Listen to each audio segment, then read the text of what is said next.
मनोरंजक बनती जा रही है सीरीज और रोमांचक बनती जा रही है। क्या आगे भी आप इसमें ध्रुव के बचपन को और कुछ दिखाने वाले हैं, कुछ और एक्सप्लोर करने वाले हैं?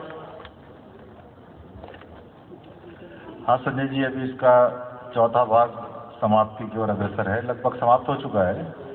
और अभी भी उसमें भी ध्रुव के बचपन का काफ़ी बड़ा हिस्सा कवर किया गया है। ध्रुव अभी भी उस किताब का अंत आते आते भी अभी करीब 6-7 साल की आयु तक पहुंच पाया है। तो मुझे लगता है कि आखिरी या प्लान करते हैं इसका क्या कर सकते हैं आगे, लेकिन अभी भी अगर पढ़ने वालों को ये अच्छी लग रही है तो मैं समझता हूँ कि ध्रुव के बचपन को पूरी तरह एक्सप्लोर किया जाना चाहिए। और अभी ध्रुव का हमने बचपन शुरू किया था, मेरा मानना है कि इंसान के बचपन की यादें होती हैं, सुप्त होती हैं, और वो उसके जन्म के पहले से शुरू हो जाती हैं। यादें जो होती हैं वो डीएनए से भी ट्रांसफ़र हो सकती हैं, गर्भ में ट्रांसफ़र हो सकती हैं, जो हमको जिसका आभास नहीं होता है, वो बहुत ज़्यादा अवचेतन स्तर पर होती हैं। लेकिन जब बहुत तेज झटका लगता है तो नीचे से सब कुछ हिल जाता है, सब कुछ दिख रहा है। वही ध्रुव को अभी दिख रहा है और उसी के जरिए इसका सारा बैकग्राउंड हम सामने ला रहे हैं। इसमें बहुत मसाला है अभी, और ध्रुव के बचपन को हम इतनी अच्छी तरह खंगालेंगे कि दोबारा खंगालने की जरूरत नहीं पड़ेगी। धन्यवाद सर। अब मैं चाहूँगा कि आप अपनी आगामी जो श्रृंखला है शक्ति रूपा के बारे में 2 शब्द जरूर कहें।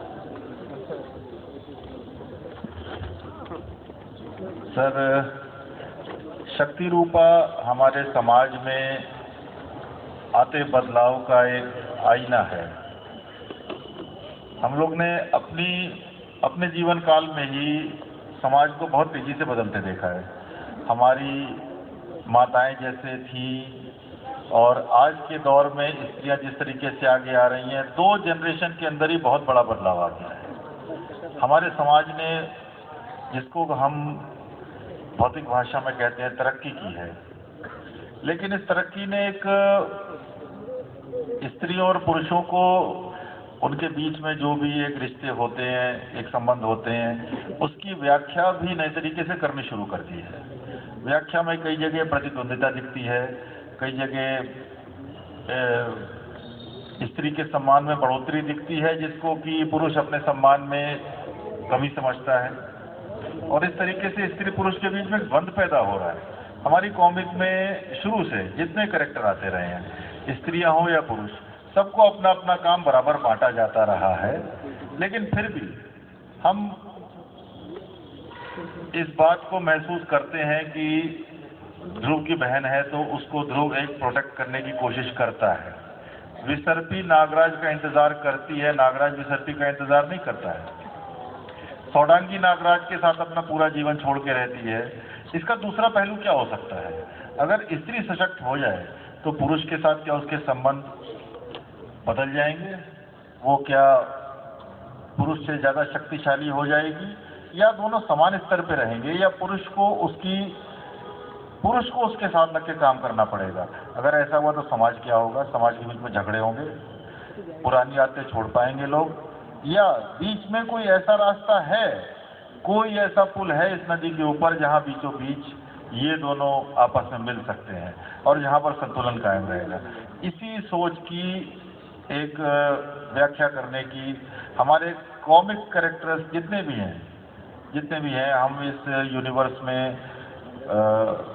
मेन थीम तो इसका ध्रुव पर ही रहेगा, लेकिन जितने भी हमारे सुपर हीरोज हैं और उनके अपनी नारी रूप और पुरुष रूप में जो भी संबंध है, उसकी हम व्याख्या जरूर करेंगे एज ए गेस्ट आर्टिस्ट। तो इस श्रृंखला में एक आप मल्टी स्टारर टच देखेंगे, और हम इसमें ये दिखाने की कोशिश करेंगे कि आज के रूप में ये जो हमारे कॉमिक के नारी पात्र हैं और पुरुष पात्र हैं, इनके बीच में तालमेल कैसे बनता है जब नारी शक्ति पाने लगती है। मस्तिष्क में चल रहा है और ये जवाब चाहते हैं आपसे कि आप लंबे समय से आप ध्रुव को लिखते और बनाते आ रहे हैं। अभी ये बालचरित श्रृंखला ये काफ़ी लंबी चलेगी, उसके बाद शक्ति रूपा, तो बीच में आप फैंस के जो चहेते विश्व रक्षक नागराज है, जिसे महानगर नागराज भी कहते हैं, क्या उसका भी कोई आपने प्लानिंग की है? सर, उसकी प्लानिंग जो है शीलभंग सीरीज के रूप में है। नागराज बीच में, नागराज के जैसे कि आप जानते हैं कई रूप हमने बीच में आपको दिखाए, कई रूप आए उसके। नरकनाशक आया, आतंकहर्ता आया, विश्वरक्षक आया। तो नागराज के इन रूप में कुछ का मानना है कि नागराज, पुराना नागराज चाहिए था, आतंकहर्ता नागराज आया जो पुराने तरीके से ही अपना काम करता था। उसके बीच में, इन सब के बीच में जो नागराज की शुरुआत थी, जिसमें नागराज का पूरा एक ब्रह्मांड, पूरा यूनिवर्स शामिल था, वो लगता कहीं पीछे छूट गया। नागराज भी महानगर से बाहर निकल गया। नागराज के पास शक्तियां बढ़ गईं। नागराज वो नागराज नहीं रहा जो कि वो उस दौर में होता था। ऐसा लगता है जैसे नागराज ने अपने लिए कुछ पैमाने तय किए हुए थे, जिनको नागराज ने खुद पार कर लिया, हालांकि वो परिस्थितिवश हुए। तो अगर नागराज वापस महानगर आता है तो क्या उसकी बड़ी शक्तियां जो हैं वो नागराज, वो महानगर की रक्षक बनेंगी या भक्षक बन जाएंगी? क्या अब जो नागराज के दुश्मन आएंगे क्या वो और ज्यादा शक्तिशाली होंगे, या नागराज के इस रूप को, उसकी बढ़ती शक्तियों से महानगर के लोग भयभीत होंगे और अपना रक्षक कम मानेंगे और आशंकित ज्यादा रहेंगे? नागराज महानगर वापस आएगा, अपनी शक्तियों के साथ आएगा, लेकिन ये शक्तियां ही उसके साथ क्या करेंगी? अपनी शक्तियों के साथ ही क्या नागराज को जूझना पड़ेगा महानगर से लड़ने के लिए? तो नागराज की जिंदगी को हम वापस उसी मोड़ पर ले जाना चाहते हैं जहां से नागराज ने कभी अपनी शुरुआत की थी, और यहां से नागराज अपने आप को खुद टटोलेगा कि मेरी शक्तियां मुझे रखनी है या नहीं, मेरी शक्तियां मेरे पास रहनी चाहिए या नहीं, इनके सुखद परिणाम है या दुष्परिणाम, देखो हमें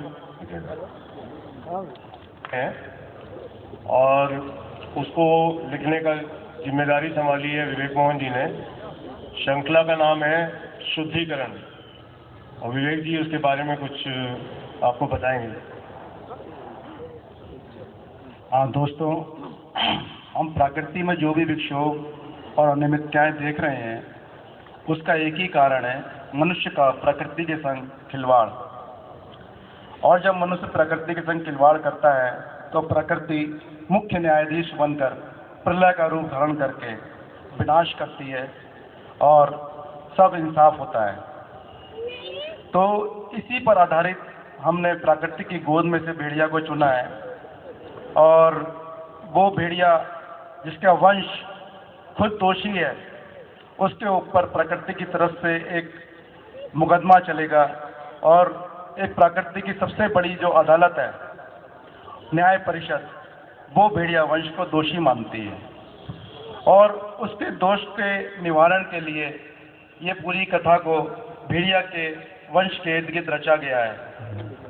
पृथ्वी पर भेड़िया राज कायम करने के लिए बुल्फानों की मूल भेड़िया जाति हजारों साल से गुप्त अज्ञातवास से लौट आई है। काजीरंगा के जंगलों से निकलकर असम के शहरों में शुरू हो चुका है एक खूनी नरसंहार। शहरों को बना दिया जाएगा जंगल और मानवों का होगा समूल नाश। मानवों के अति विध्वंसक हथियार भी इस जलजलों के सामने नाकाफी हैं, और नाकाफी है जंगल के जल्लाद भेड़िया की ताकत और उसका न्याय, क्योंकि जाग उठी है न्याय की सबसे महान शक्ति न्याय परिषद, जिसकी दृष्टि में दोषी है भेड़िया वंश। दोस्तों, हम देखेंगे कि भेड़िया वंश इस अदालत से बरी हो पाता है या फिर वो दोषी होकर के काल के गाल में समा जाता है। धन्यवाद। इसमें ऐसा नया